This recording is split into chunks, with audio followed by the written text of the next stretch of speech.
Bonjour, il y a quelque temps que cette mise à jour est sortie, c'est une fonction tableau électrique dans Archifacile. Je me suis pas trop occupé parce que j'ai mes petites habitudes avec mon logiciel pour faire les tableaux électriques, et j'ai pas spécialement fait de tableau électrique pendant cette période, ça fait déjà 6 mois que c'est sorti. Je vous propose une petite activité sympathique, on découvre la fonction ensemble en temps réel. Voilà. Il est possible de dessiner, d'organiser un tableau complètement et directement dans le plan et d'ajouter différents éléments comme des disjoncteurs, des interrupteurs et les agencer selon nos besoins.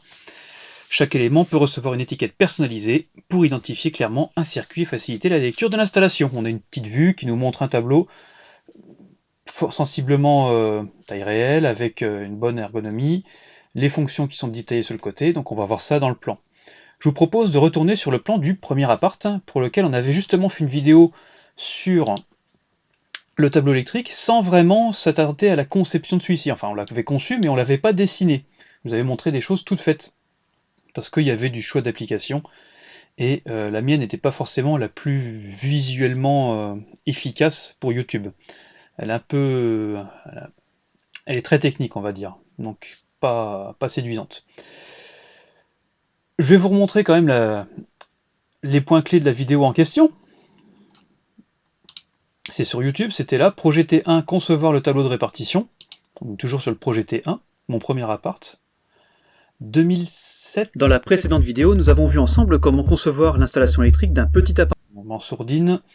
Je peux aller directement à ce point-là, voilà,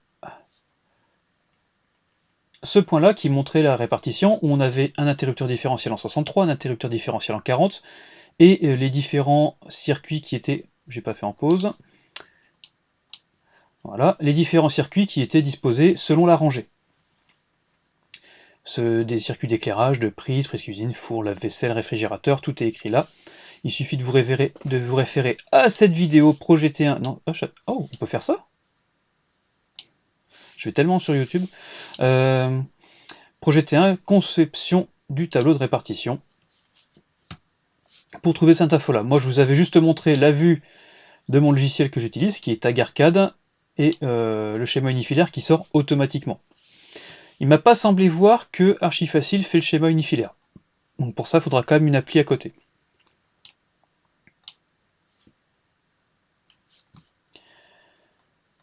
On revient donc dans notre projet, avec tous les équipements électriques et les fils qui sont posés, et dans la section aménager, se trouve ici tableau électrique.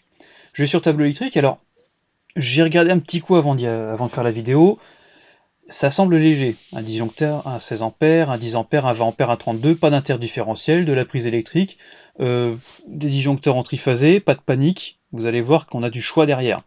Des tableaux qui sont assez réduits, hein, du 3x18, 2x13, 1x13, pas de panique, c'est personnalisable et on va regarder ça tout de suite. Je vais même vous offenser en prenant le tableau en 4x24, que je place sur mon plan, à peu près à l'endroit où se trouvait justement le tableau de répartition de l'appartement. Il était alors dans un placard, derrière une étagère, ce qui n'est pas du tout conforme avec la norme.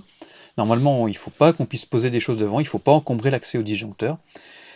Et là, j'ai une option voir en grand. Vous la voyez.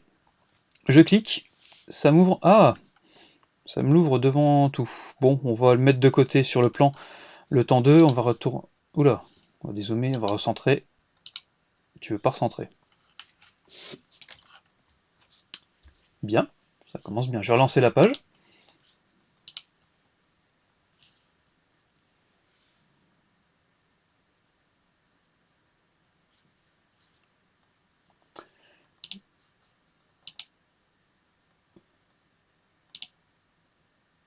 Et voilà.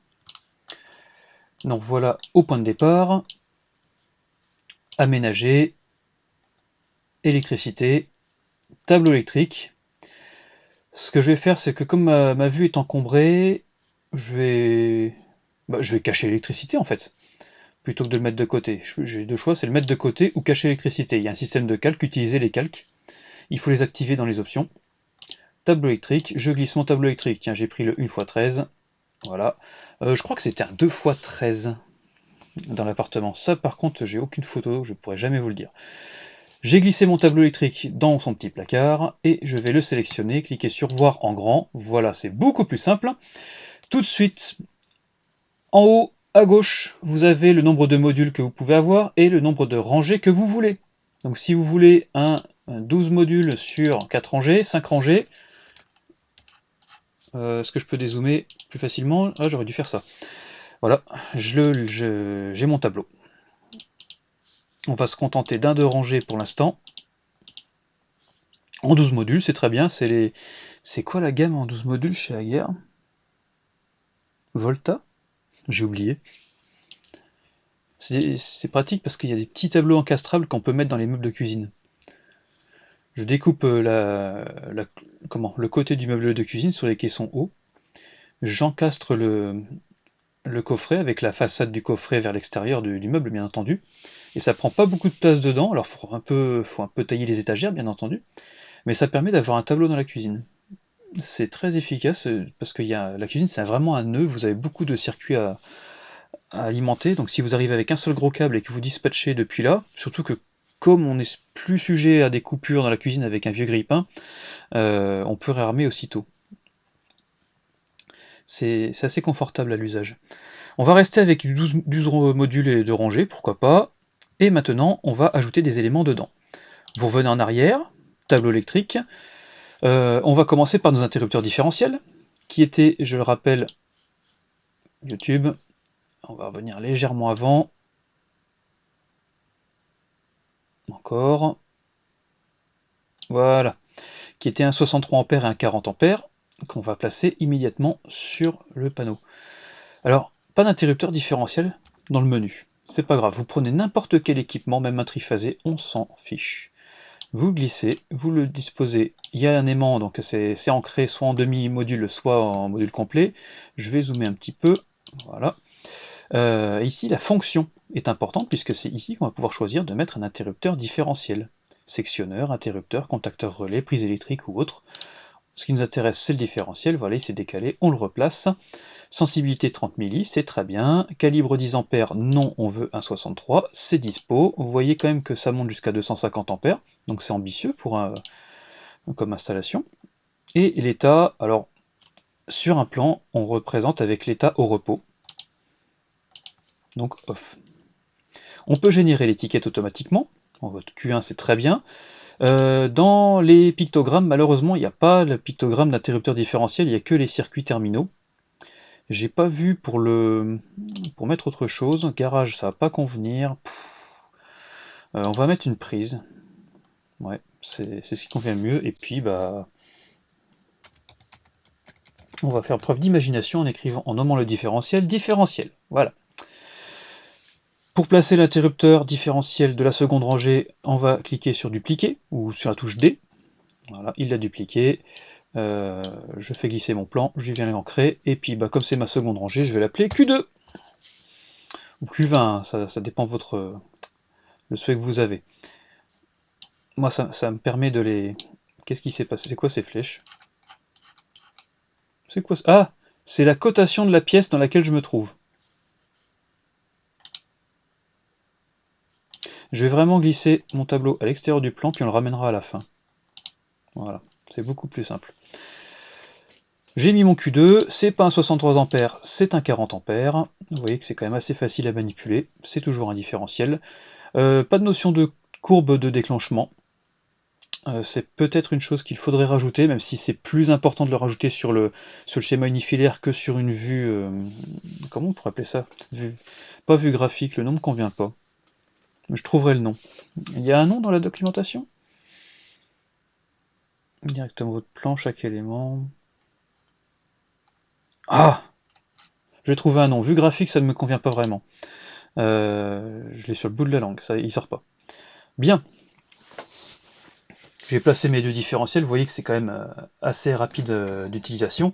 On va maintenant procéder au placement des disjoncteurs. J'avais un 32 A, donc tableau électrique. Bon, on va déjà placer les disjoncteurs, un seul d'ailleurs, puisqu'après il suffit de dupliquer. Mon premier disjoncteur en 32 A. Ah mais si, il y a des courbes de déclenchement, je l'ai pas vu. Ah non, il y a des courbes de déclenchement sur les disjoncteurs. État repos. Étiquette yes. Numérotation Q11. Donc premier différentiel, premier circuit. Q11 en fait. Et c'est un circuit dans la cuisine. Quelque chose m'a échappé. Ce n'est pas le four. Bon, ça va s'enrichir, hein. N'en doutez pas. On va mettre une prise. Et lui, c'est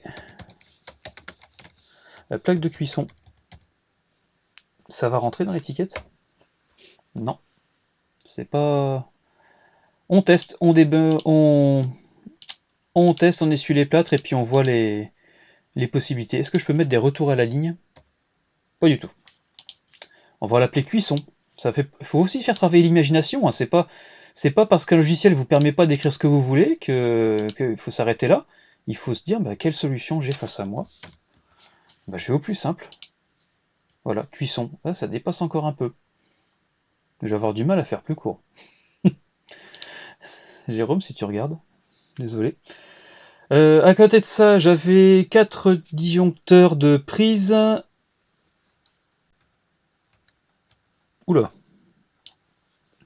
Ils ont foutu un peu n'importe où. J'en avais foutu un ici. Bon, je les avais répartis sur les deux rangées. J'ai pas été malin, j'aurais pu me dire, hein, que c'était un 16 ampères avant de dupliquer. Voilà. Disjoncteur de prise, Q12 forcément, enfin Q1.2. C'était le disjoncteur de quoi celui-là? C'était de la prise de courant, tout simplement. Non, c'est pas là, prise. C'était ici les prises de courant de la pièce, et puis les prises cuisine étaient ailleurs.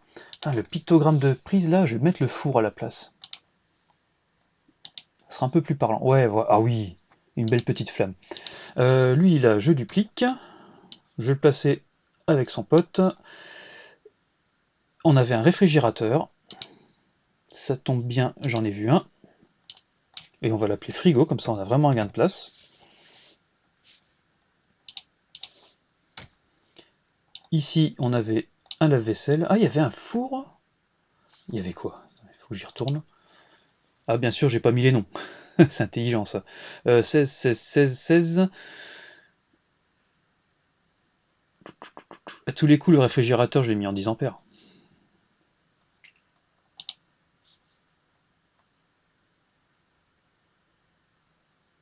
Non, non d'ailleurs.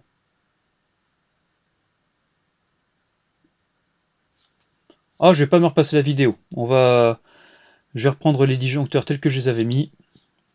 16, 16. Ah bah non, il y en a 3 là, c'est bon. Non, tout est bon, tout était bien conçu dès le début. Voilà, donc là j'ai bien 3 disjoncteurs de 16 ampères. Un premier pour le four. Je récupère l'insigne du four, je l'appelle 2, 1. Un deuxième pour le lave-vaisselle.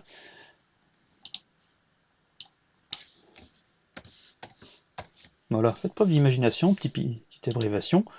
Ça me fait souvent hurler ça, mais là, par rapport au format d'étiquette, il n'y a pas le choix. Puis alors là, vu la taille des étiquettes en vrai, c'est pas si mal. Et il y avait aussi les prises de courant de la cuisine. Donc là, ça va peut-être dépasser. Oh, c'est pas 13, c'est 23. Et là, c'était... Soyez vigilants sur la numérotation, parce que comme vous le voyez, ça ne fait pas automatiquement. Ici, donc c'est bien un 13. Et c'était effectivement le réfrigérateur, donc tout est bon. On a placé nos 32 ampères et nos 16 ampères. Il ne reste plus que tous les 10 ampères. Il y avait 4 10 ampères sur la rangée du haut, 2 10 ampères sur la rangée du bas. Je vais les disposer tout de suite. On va partir d'un existant. Allez, dupliquer. 1, 2. Non, je vais déjà renommer en 10 ampères. Voilà. Le premier de ces messieurs était le sèche-serviette. Ah oui, d'accord, donc chauffage, c'est pareil que cuisson. Non, c'était déjà chauffage. Four? Ah, four et chauffage, c'est pareil. Eh ben, ça sera chauffage, hein. C'est quoi clim? Non, ça ne va pas. Ce sera chauffage.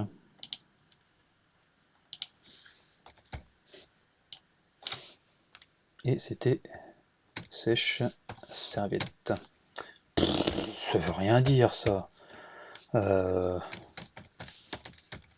ça veut rien dire. Ah, c'est étroit les étiquettes. On va rester là-dessus. On va rester au maximum de ce qui est compréhensible. Peut-être qu'au moment d'importer, ça va se mettre en forme. D'exporter, pardon. Quand je vais vouloir imprimer, ça va se mettre en forme et ça va rentrer impeccablement dans les cases. On fera l'essai. Hop, nouveau disjoncteur. Il en faut 2 autres pour cette rangée. Toi, tu es forcément le 15. Tu manipules.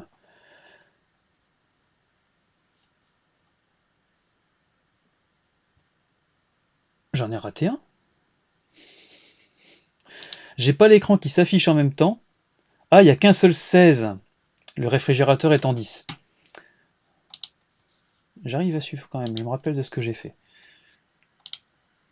Voilà, 10 ampères, et le reste c'était des 16. Donc ici j'ai une lumière. C'était l'éclairage principal, voilà. Je sais pas si on l'avait spécialement nommé. Ensuite en 16, nous avions des volets roulants. Parfait. Ça a simplement volé, ça suffit. En plus il y a un petit picto qui identifie la chose. Et le dernier c'était 1, 2, 3, 4, 5, 6. 3, 4, 5, 6. J'en ai fait un de trop. 2, 3, 4, 5, 6. Ah oui, j'en ai mis un de trop. Donc il n'y a pas de dernier. 1, 2, 3, 4, 5. Ouais, il n'y a pas de dernier, c'est celui-là. Ma première rangée. Je m'excuse pour tout ce que je me disperse. Ça a été publié il y a un an. Ça a été publié quand? 13 octobre 2024. Oh la vache. On est le 18 février 2026. Ça fait 18 mois. Ça fait 18 mois que j'ai fait la vidéo sur le tableau. Donc si j'ai quelques errances, c'est normal. On va partir sur le 14, comme ça sera presque bien numéroté.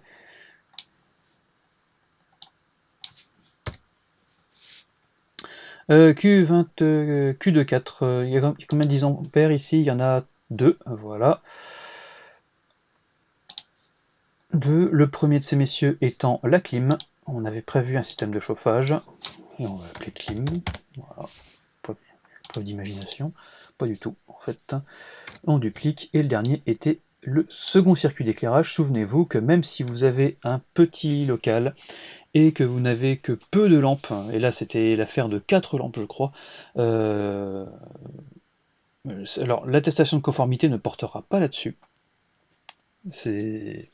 sauf à quelqu'un qui va vraiment à fond, mais je l'ai pas vu. Bon, en même temps j'ai pas fait le défaut, donc ils n'ont pas eu besoin de me le reprocher. Il me semble pas qu'ils contrôlent ça, donc ça vous empêchera pas d'avoir votre attestation de conformité.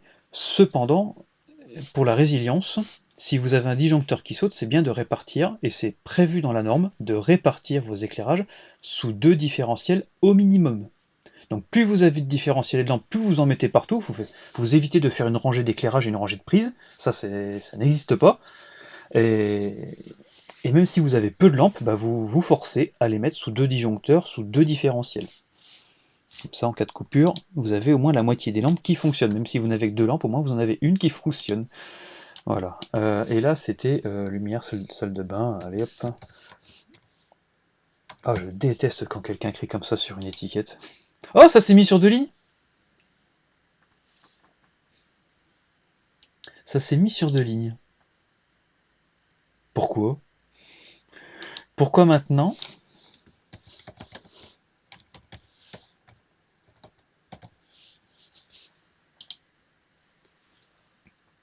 Eh bien, tant mieux. Viens voir le sèche-serviette, j'arrive à le sauver aussi.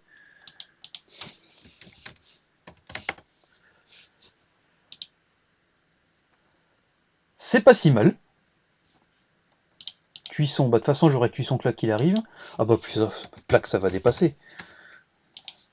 Ouais, bon, ça dépasse, mais ça dépasse pas plus qu'avant. Lave-vaisselle, allez lave, ça va rentrer.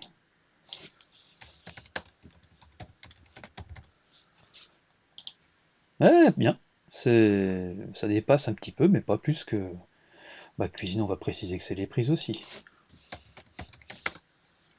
Et puis là, bah...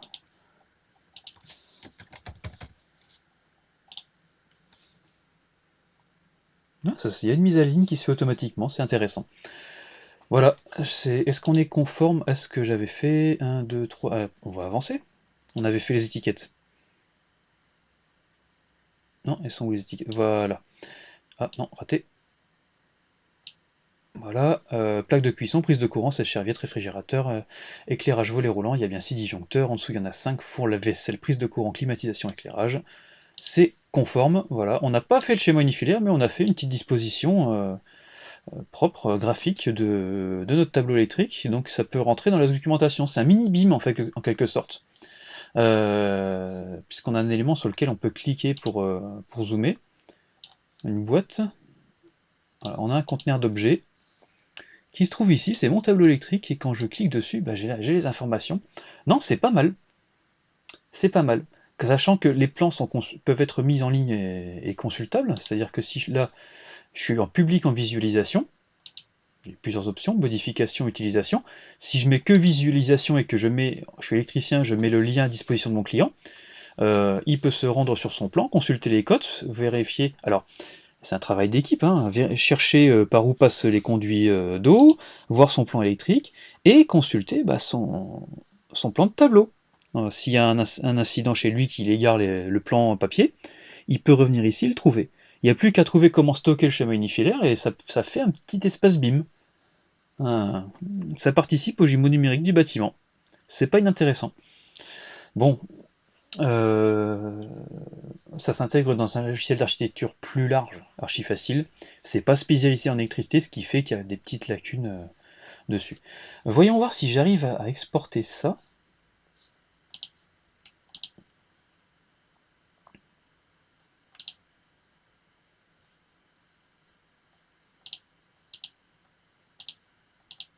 Ah, je dis pas que l'option n'existe pas, je dis simplement que j'ai pas cherché. Je me suis lancé dans les vidéos sans regarder avant où c'était. La documentation dit juste que l'option a été lancée, donc je pense qu'il est encore en train de la tester. Et si je... Ah, je sais. Il faut zoomer à mort. Ah, ouf, la molette de la souris commence à en baver. Eh, ça le fait. Ça le fait. Ouais. Bon, maintenant, ça veut dire qu'il faut que je vous montre un logiciel pour faire soi-même ses plans unifilaires. Et simplement. Mais ouais, voilà, ça... La fonction... Oh, tiens, que ça a rien à faire là, ça. Petit de page. Voilà. La fonction créer son tableau d'archi facile peut être intéressante à mettre dans une documentation, puisque c'est votre client, non électricien, il va pas comprendre le schéma unifilaire, par contre, ça, il va comprendre. Voilà. Tout comme la vue 2D, avec les plans électriques, ça, il va comprendre. Donc oui, c'est un outil qui est pertinent. Je vous dis à bientôt et rejoignez la résistance. La prochaine fois, qui j'espère viendra avant 18 mois, parce que ça va faire long à force. Hein. Elle date de quand la première vidéo sur le projet? Oh la honte. Il y a des mecs qui arrivent à faire des vidéos toutes les semaines. Je sais pas quel métier ils font pour avoir le temps de faire ça. Quoi. Je peux pas faire ça. Oh là, je l'ai pas. Comment... Je sais même pas comment ça marche l'affichage sur YouTube. J'y vais pas. Vidéo. Oh non non. Il y a 5 ans. Il y a 5... Oh là là. Cache-toi. Cache-toi. Description. Oh, 2020. Ça veut dire que j'ai mis 4 ans entre les deux premières vidéos. Je vais essayer de vous fournir la prochaine un peu plus vite. Allez, à très bientôt et rejoignez la Résistance. Ah, tu me donnes pas mon OBS.